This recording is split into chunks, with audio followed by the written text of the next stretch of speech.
இந்த இளைஞர்கள் மற்றும் பெண்களிடையேயான வாக்காளர்களின் அதாவது வாக்களிப்பு என்பது அதிகரித்திருக்கிறது. விஜய் நிச்சயமாக வாக்காளர்களிடையே ஒரு மாற்றத்தை ஏற்படுத்தி இருக்கின்றார். அது எவ்வாறு என்று கூறினால், வாக்காளர்கள் வாக்களிப்பதற்கான அந்த தேவையை ஏனைய கட்சிகளுக்கும் இது ஏற்படுத்தி இருக்கின்றது.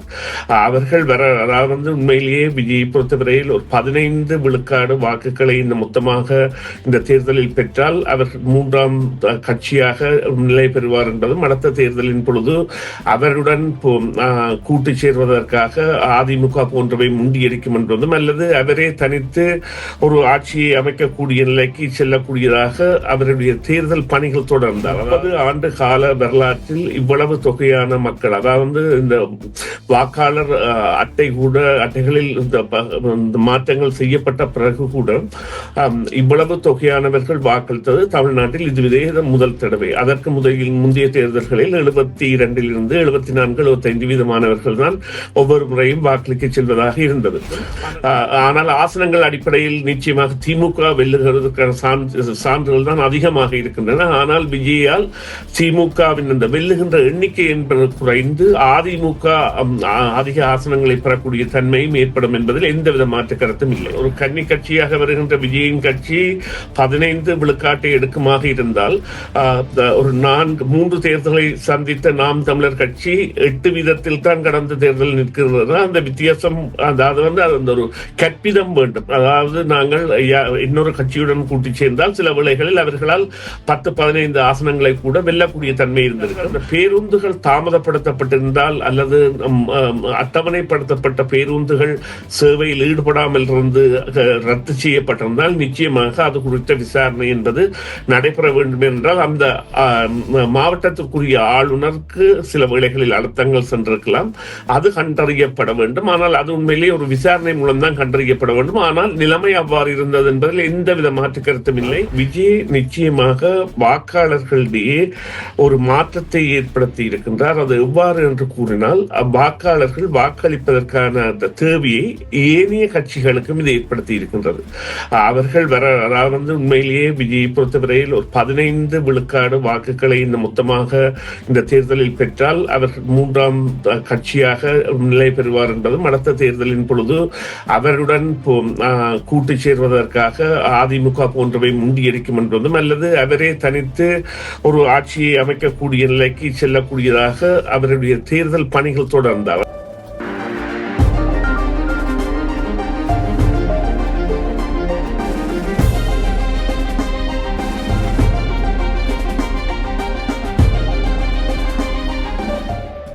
FM 101.3 CMR தமிழ் எஃப்எம்களில் உங்கள் அனைவரையும் செய்தியின் பின்னணி நிகழ்ச்சியில் சந்திப்பதில் மிக மகிழ்ச்சி அடைகின்றோம். சமகால முக்கிய நிலவரம் தொடர்பாக இன்று குறிப்பாக தமிழர்கள் மத்தியில் பேசப்படக்கூடிய ஒரு விடயமாக தமிழ்நாட்டினுடைய சட்டமன்ற தேர்தல் வாக்குப்பதிவு அமைந்திருக்கின்றது. குறிப்பாக மேற்கு வங்கத்திலும் இவ்வாறான வாக்குப்பதிவே இடம்பெற்றிருக்கின்ற நிலையில் 2ஆம் கட்ட வாக்குப்பதிவு மேற்கு வங்கத்தில் நடைபெற இருக்கின்றது. 29ஆம் தேதி இந்த வாக்குப்பதிவு அங்கே நடைபெற இருக்கின்றது. அதன் பின்னரே குறிப்பாக அனைத்து இடங்களிலும் எவ்வாறு இந்த எக்ஸிட் போல் என்று சொல்லக்கூடிய எந்த கட்சி வெற்றி பெறப் போகின்றது என்ற ஊகிப்புகளை வெளியிட தமிழ்நாட்டு ஊடகங்களுக்கும் குறிப்பாக இந்திய ஊடகங்களுக்கும் தற்பொழுது தேர்தல் திணைக்களம் கட்டுப்பாடு விளைத்திருக்கின்ற நிலையில் நாங்கள் இது குறித்து தான் இன்றைய நிகழ்ச்சியில் பேச இருக்கின்றோம். தமிழ்நாடு சட்டப்பேரவை தேர்தல் வாக்குப்பதிவு என்பது வரலாற்றில் மிக முக்கியமான ஒரு புள்ளியாக இணைந்திருக்கின்றது. காரணம், இதுவரை காலம் இல்லாத அளவுக்கு வாக்குப்பதிவு அங்கே நடைபெற்றிருக்கின்றது. குறிப்பாக இந்த வாக்காளர் பட்டியல் சேர்க்கை என்பது திருத்தி அமைக்கப்பட்ட வாக்காளர் பட்டியலாக இம்முறை இந்த தேர்தலில் குறிப்பிடத்தக்க ஒரு மாற்றத்தை ஏற்படுத்தி இருப்பதாக பலரும் கூறுகின்ற நிலையில் இந்த வாக்குப்பதிவு சதவீதத்தை வைத்துக்கொண்டு எந்த கட்சியை கூடுதலாக வாக்குகளை பெறும் என்ற ஒரு விடயத்தை நாங்கள் தீர்மானிக்கலாமா என்ற கேள்விகள் கூட எழுகின்ற நிலையிலும் குறிப்பாக கருத்து கணிப்பாளர்கள் அல்லது கருத்துக்களை தெரிவிப்போர் என்று சமூக ஊடக பரப்பில் வருகின்ற பலரும் பல்வேறு கருத்துக்களை தங்களுடைய கருத்துக்களாக தெரிவித்து வருகின்றார்கள். இது நிச்சயமாக ஒரு வெற்றி பெறக்கூடிய அணியை தீர்க்கமாக தீர்மானிக்கக்கூடிய ஒரு முடிவாக இருக்குமா என்ற கேள்விகள் இப்பொழுது எழுப்பப்படுகின்றன. இந்த நிலையில் தமிழ்நாடு சட்டப்பேரவை தேர்தலில் அளிக்கப்பட்ட வாக்குப்பதிவு தொடர்பாக இன்றைய நிகழ்ச்சியில் நாங்கள் பேச இருக்கின்றோம். எந்த அணிக்கான வாய்ப்புகள் அதிகமாக இருக்கின்றது என்பது தொடர்பாகவும் பேசுவோம். இப்பொழுது அரசியல் ஆய்வாளர் சுரேஷ் சர்மா இணைந்திருக்கின்றார். வணக்கம் சுரேஷ். வணக்கம், வணக்கம் ராம். வணக்கம் நேயர்களே. ஆமாம். இதுவரை காலமும் அதிமுக, திமுக என்ற 2 கட்சிகள் மாறி மாறி ஆட்சி புரிந்து வந்த நிலைதான் காணப்பட்டது. இப்பொழுது ஒரு மாற்று சக்தியாக விஜயினுடைய வருகை என்பது பார்க்கப்படுகிறது. குறிப்பாக இளைஞர்களுடைய வாக்குகளை அவர் கவர்வார் என்ற எதிர்பார்ப்பு இருந்த பொழுதிலும், பல்வேறு கட்சிகளுடைய தேர்தல் பிரச்சாரத்தின் போது அந்த கட்சிகள் தெரிவித்த விடயம், விஜய் ஒரு பொருட்டு அல்ல, அவர் ஒரு சினிமா பிரபலம். அதனால் அது வாக்குகளாக மாறாது என்ற ஒரு கருத்து முன்வைக்கப்பட்டிருந்தது. இருந்த பொழுதிலும் ஒப்பிட்ட அளவில் பார்க்கின்ற பொழுது வரலாற்றில் தேர்தல் முடிவுகள், தேர்தல் வாக்குப்பதிவுகளை பார்க்கின்ற பொழுது வாக்காளர்களுடைய எண்ணிக்கை சதவீதத்தை எடுத்துக்கொண்டால் இம்முறை தேர்தலில் இந்த வித்தியாசம் என்பது மிக பெரியதாக இருக்கின்றது. இதற்கான காரணமாக விஜயனுடைய வருகைதான் இருந்திருக்கும் என்ற ஊகங்கள் வெளிப்படுகின்றன. இதை ஏற்றுக்கொள்ளக்கூடிய ஒரு நிலையாக பார்க்கலாமா? இல்லை, வரதான் பார்க்க வேண்டும். அதற்குரிய காரணங்கள் என்னவாக இருக்கின்றன என்று சொன்னால், இந்த இளைஞர்கள் மற்றும் பெண்களிடையேயான வாக்காளர்களின் அதாவது வந்து வாக்களிப்பு என்பது அதிகரித்திருக்கின்றது. இங்கே நீங்கள் குறிப்பிட்டு சென்ற விடயங்களில் முக்கியமானதாக இந்த அதாவது வந்து தூயப்படுத்தப்பட்ட வாக்கு பதிவு அல்லது வாக்காளர் அட்டைகள் அல்லது வாக்காளர் பதிவுகள் என்பன. குறிப்பாக இறந்தவர்கள், மற்றது 2, 3 தரம் பெயர்கள் இருந்தவர்கள் எல்லாம் அகற்றப்பட்டு 18 வயதை அடைந்தவர்கள் சேர்க்கப்பட்டிருந்தார்கள். இதன் போது அகற்றப்பட்டவர்களின் தொகை என்பது அதிகம் என்பது இங்கே குறிப்பிடத்தக்கது. இருந்தும் அவை போலி வாக்குகளாக கடந்த தேர்தல்களில் எல்லாம் சென்று கொள்ளக்கூடிய சாத்தியங்கள் இருந்தன. இந்த முறை நடைபெற்ற மாற்றம் என்னவென்று சொன்னால், விஜய் நிச்சயமாக வாக்காளர்களிடையே ஒரு மாற்றத்தை ஏற்படுத்தி இருக்கின்றார். அது எவ்வாறு என்று கூறினால், வாக்காளர்கள் வாக்களிப்பதற்கான அந்த தேவையை ஏனைய கட்சிகளுக்கும் இது ஏற்படுத்தி இருக்கின்றது. அவர்கள் அதாவது வந்து உண்மையிலேயே விஜயை பொறுத்தவரையில் ஒரு 15 விழுக்காடு வாக்குகளை மொத்தமாக இந்த தேர்தலில் பெற்றால் அவர்கள் 3ஆம் கட்சியாக நிலை பெறுவார் என்பதும், அடுத்த தேர்தலின் பொழுது அவருடன் கூட்டு சேர்வதற்காக அதிமுக போன்றவை முண்டியடிக்கும் என்பதும், அல்லது அவரே தனித்து ஒரு ஆட்சியை அமைக்கக்கூடிய நிலைக்கு செல்லக்கூடியதாக அவருடைய தேர்தல் பணிகள் தொடர்ந்தார். அதாவது வந்து தரமான வேட்பாளர்கள் அடையாளம் காணப்பட்டு 5 வருடங்களுக்குள் தனது அதாவது பங்களிப்பை உயர்த்தி இங்கே செய்வாராக இருந்தால் நிச்சயமாக இருக்கும். ஆனால் இந்த மாற்றம் என்பது நிச்சயமாக பல இடங்களிலும் கண்டறியப்பட்டதாகவும், குறிப்பாக போக்குவரத்துக்கே மக்கள் முண்டியெடுத்துக் கொண்டிருந்ததை தமிழ்நாடு முதல் முறையாக கண்டதாகவும், அல்லது போக்குவரத்திற்கான ஏற்பாடுகளில் தேர்தல் திணைக்களமோ அல்லது அரசோ அக்கறை செலுத்தவில்லை என்கின்ற குற்றச்சாட்டுகளை முன்வைத்ததாகவும், தேர்தலை நீடிக்குமாறு கோரிக்கை விடுக்கப்பட்டதாம். தேர்தல் நேரத்தை 6 மணியிலிருந்து 8 மணி வரை நீடிக்குமாறு விஜய் அந்த குரல் கொடுத்தது போன்றவை அவரை ஒரு அந்த களத்தில் மறக்க முடியாத ஒரு புள்ளியாக மாற்றி இருக்கின்றது. ஆனால் அது ஆசனங்களாக வருமா என்றால் இல்லை, அதற்குரிய சாத்தியங்கள் இல்லை. இங்கே இடம்பெற போன்ற விடயம் என்னவென்று சொன்னால், இந்த அதிமுக திமுக வங்கிகளிடையே இருந்த பெரும்பான்மையான வாக்கு வித்தியாசத்தை குறைக்கின்ற ஒரு சக்தியாக விஜய் மாறி இருக்கின்றார். அவர்களுடைய போட்டியின் பொழுது சில முதல் ஒரு 1,00,000 வாக்குகளால் வெற்றி பெறுபவர்கள் எல்லாம் இனி ஒரு சில 1000 வாக்குகளால் வெற்றி பெறக்கூடிய சந்தர்ப்பத்தை இது ஏற்படுத்தி இருக்கின்றது என்பது மறக்க முடியாத உண்மை. ஆகவே மும்முனை போட்டி என்பது இந்த தேர்தல் களத்தை பொறுத்தவரையில் கூறப்பட்டதற்கு ஒரு பொருத்தமான ஒரு வாக்குப்பதிவாக இந்த வாக்குப்பதிவை பார்க்கலாமா? இல்லை, அதான் இவ்வாறு கூறலாம். அதாவது விஜய் வந்து அதாவது வந்து முடிவை மாற்றுகின்ற அல்லது தேர்தல் ஆளிகளுக்கு தொந்தரவை தருகின்ற அல்லது வெற்றியாளருக்கு தொந்தரவை தருகின்ற ஒரு அசைக்க முடியாத சக்தியாக மாறி இருக்கின்ற அவருடைய கட்சி. அவர்தான் பிரதானம் மற்றும் அவருடைய கட்சி. இருந்த பொழுதிலும் அவர்களால் இப்பொழுது செய்யப்படுகின்ற இந்த மாற்றங்கள் அதிமுகவுக்கு அதாவது வந்து திமுக எடுத்த பெரும்பான்மையில் இருந்து சில ஆசனங்களை பறித்து அதிமுகவுக்கு கொடுக்கக்கூடிய நிலையை ஏற்படுத்தி இருக்கின்றது. அது பெரிய மாறுதல். அது வந்து எவ்வாறு கூறலாம் என்றால், அதை வந்து அவர் தவிர்க்க முடியாத சக்தியாக மாறி இருக்கின்றார். இருந்த பொழுதிலும் தேர்தலில் அவர்கள் விஜயை சார்ந்த கட்சி 2 4 ஆசனங்கள் அல்லது 5 ஆசனங்கள் எடுத்தால் அது பெரிதாக கருதப்படுகின்றது. 2 ஆசனங்கள் என்பன ஆக குறைந்த ஒரு எதிர்பார்ப்பாக இருக்கின்றது. இருந்த பொழுதிலும் மக்களுடைய மனம் எவ்வாறு இருக்கும் என்பது வாக்கு அளிக்கப்பட்ட வாக்குகளில் இருந்து தான் நாங்கள் அறிய முடியும். ஆனால் நிச்சயமாக இந்த களங்களில் மாறுதல்களை ஏற்படுத்தக்கூடியதாக, அதாவது வந்து இவ்வாறு கூறுங்கள், ஒரு 30 ஆண்டு கால வரலாற்றில் இவ்வளவு தொகையான மக்கள், அதாவது இந்த வாக்காளர் அட்டைகளில் இந்த மாற்றங்கள் செய்யப்பட்ட பிறகு கூட இவ்வளவு தொகையானவர்கள் வாக்களித்தது தமிழ்நாட்டில் இதுவே முதல் தடவை. அதற்கு முந்தைய தேர்தல்களில் 72லிருந்து 74 75% தான் ஒவ்வொரு முறையும் வாக்களிக்க செல்வதாக இருந்தது.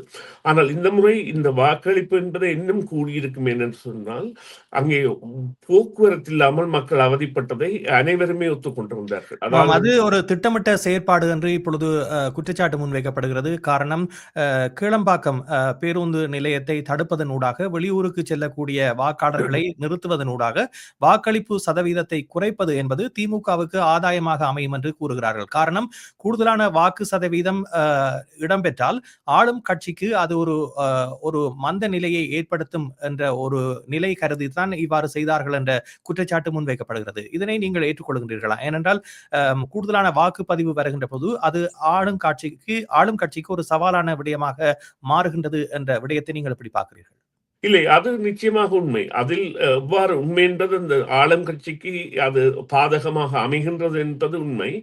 மற்றது இந்த ஆளும் கட்சி தான் இவ்வாறாக ஒரு முயற்சியை செய்தது என்கின்ற குற்றச்சாட்டு, அதாவது வந்து போக்குவரத்திற்கான தடைகளை ஏற்படுத்தியது என்ற குற்றச்சாட்டு, அல்லது தேவையான அளவு பேருந்துகளை அனுமதிக்கவில்லை என்கின்ற குற்றச்சாட்டு தேர்தல் திணைக்களத்துடனும் சம்பந்தப்பட்டது. தேர்தல் திணைக்களம் உண்மையிலேயே எதிர்பார்த்திருக்காமல் இருந்திருக்கும் இவ்வளவிற்கு வாக்காளர் திரும்புகை என்பது இருக்கும் என்று, அல்லது வாக்கு அளிக்க விரும்புபவர்களின் தொகை இவ்வளவுக்கு இருக்கும் என்று அவர்கள் எதிர்பார்த்திருக்க மாட்டார்கள்.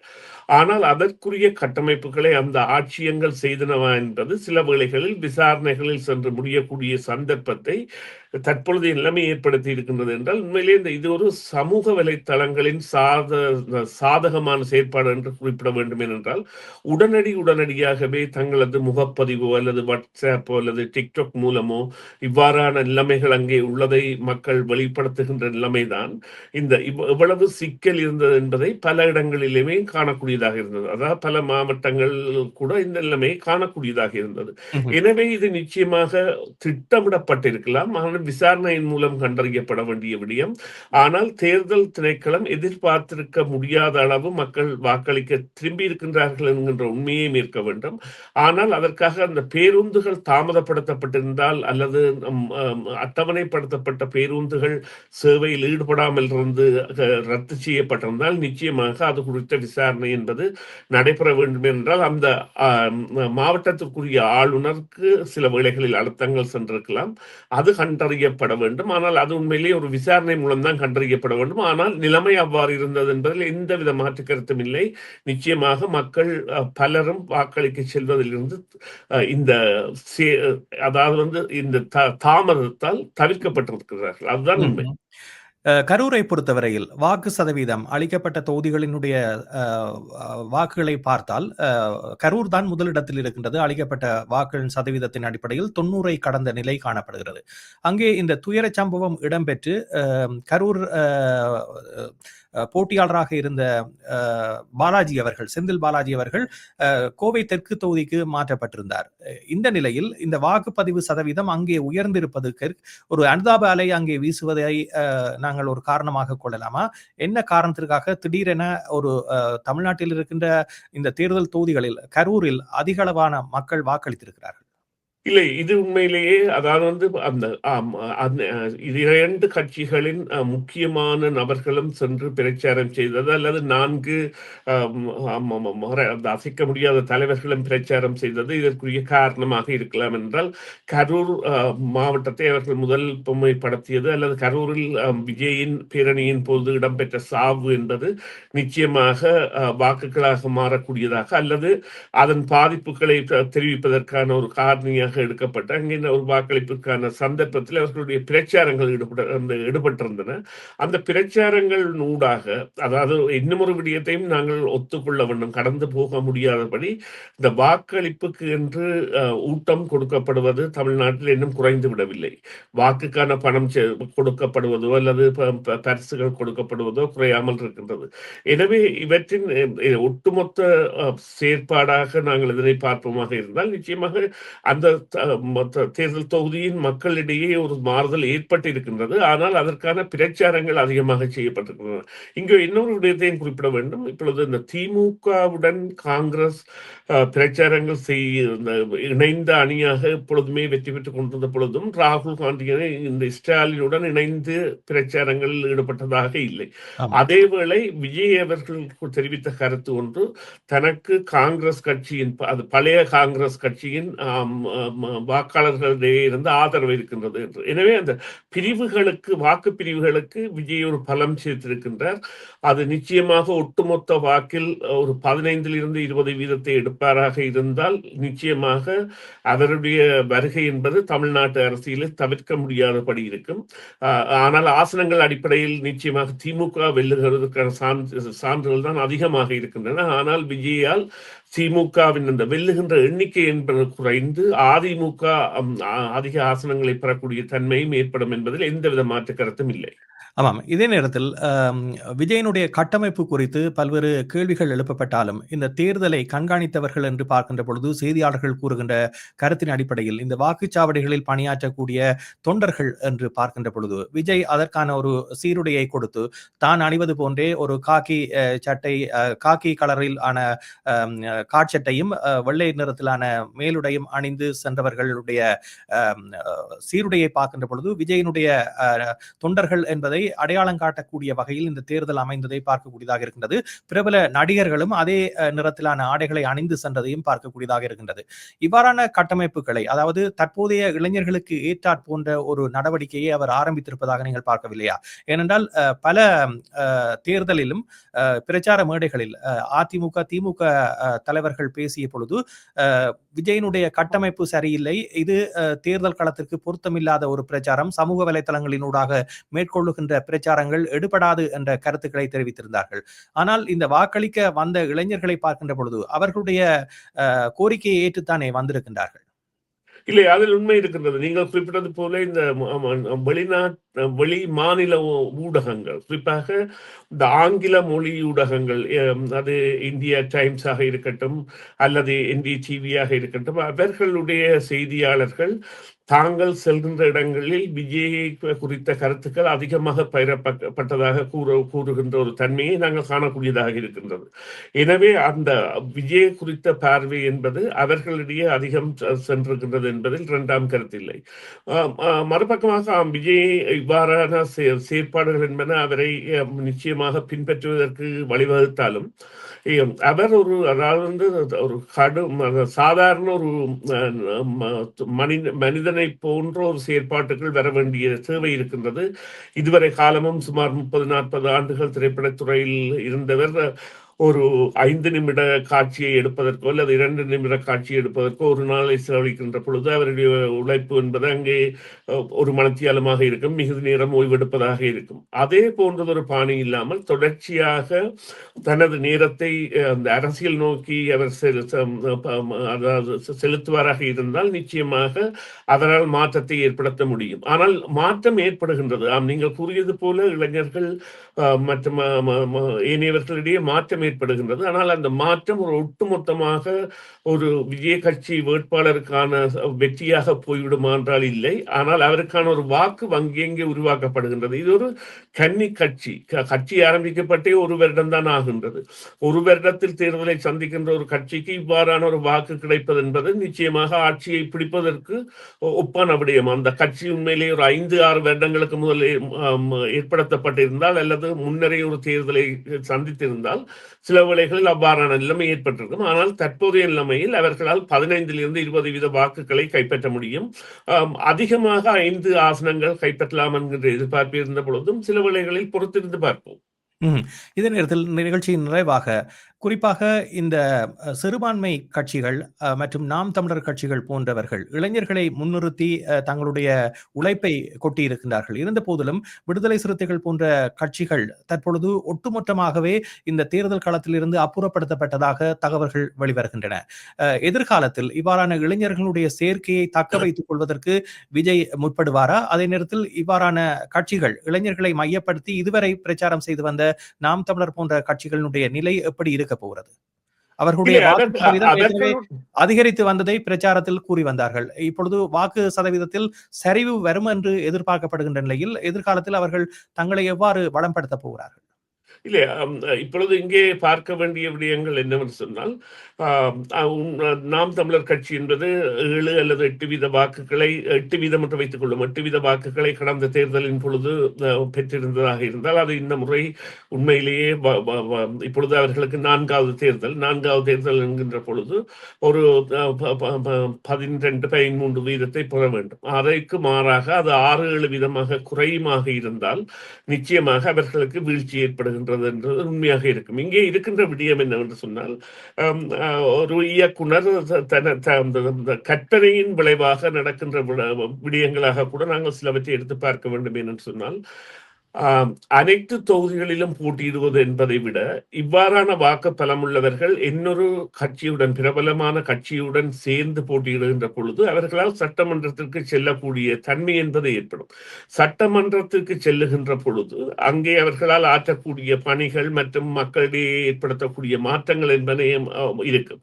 ஆனால் நாங்கள் 234 தொகுதிகளிலும் தனித்தே போட்டியிடுவோம் என்று போட்டியிட்டு அந்த வாக்கு வீதத்தை வளர்ப்பது என்பது அந்த எதிர்பார்க்கின்ற அளவுக்கு வளரவில்லை. அதாவது இவ்வாறு கூறுங்கள், ஒரு கன்னி கட்சியாக வருகின்ற விஜயின் கட்சி 15 விழுக்காட்டை எடுக்குமாக இருந்தால், ஒரு 3 தேர்தலை சந்தித்த நாம் தமிழர் கட்சி 8 வீதத்தில் தான் கடந்த தேர்தல் நிற்கிறது. அந்த வித்தியாசம், அதாவது அந்த ஒரு கற்பிதம் வேண்டும். அதாவது நாங்கள் இன்னொரு கட்சியுடன் கூட்டி சேர்ந்தால் சில வேளைகளில் அவர்களால் 10-15 ஆசனங்களை கூட வெல்லக்கூடிய தன்மை இருந்திருக்கும். அந்த நிலையில் இப்பொழுது ஒரு மாற்றம் என்பது நீங்கள் குறிப்பிட்டது போல விஜயால் ஏற்பட போகின்றது. எவ்வாறு சொன்னால், சில ஏனைய கட்சிகளின் நிலைமை என்பது மிகவும், அதாவது தனித்து போட்டியிடுகின்ற நிலைமையிலிருந்து யாராவது ஒன்று சேர்ந்து பயணிக்க வேண்டிய நிலையை ஏற்படுத்துகின்றது. அது நிச்சயமாக இந்த விஜயின் வருகையால் தான் ஏற்பட்டிருக்கின்றது என்பதில் எந்த மாற்றமும் இல்லை. நன்றி சுரேஷ். நிகழ்ச்சியில் கலந்துள்ளமைக்கு. மே 4ஆம் தேதி தேர்தல் முடிவுகள் வெளிவரும். அப்பொழுது நாங்கள் மேலதிக விவரங்களை அறிந்து கொள்ளக்கூடியதாக இருக்கும். நன்றி இன்றைய நிகழ்ச்சியில் கலந்துள்ளமைக்கு. நன்றி ராம். நன்றி நேயர்களே. மீண்டும் ஒரு பொழுதில் சந்திப்போம். CMR யூடியூப் சேனலில் இணைந்திருக்கும் நேயர்கள் அனைவருக்கும் எமது நன்றி. காமெண்ட்ஸ் பகுதியில் உங்கள் கருத்துக்களை தெரிவிக்க தவறாதீர்கள். முக்கிய செய்திகள், காணொளி தொகுப்புகள், நேர்காணல் என பலதரப்பட்ட அம்சங்களையும் உங்களுக்காக தருகின்றது CMR யூடியூப் சேனல். CMR என்று சர்ச் செய்து எமது யூடியூப் சேனலை சப்ஸ்கிரைப் பண்ணுங்கள். உங்கள் உற்றார் உறவினர் நண்பர்களோடும் இந்த காணொளி தொகுப்புகளை பகிர்ந்து கொள்ளுங்கள். அருகில் இருக்கின்ற முக்கிய காணொளி தொகுப்புகளையும் தவறவிடாமல் பாருங்கள்.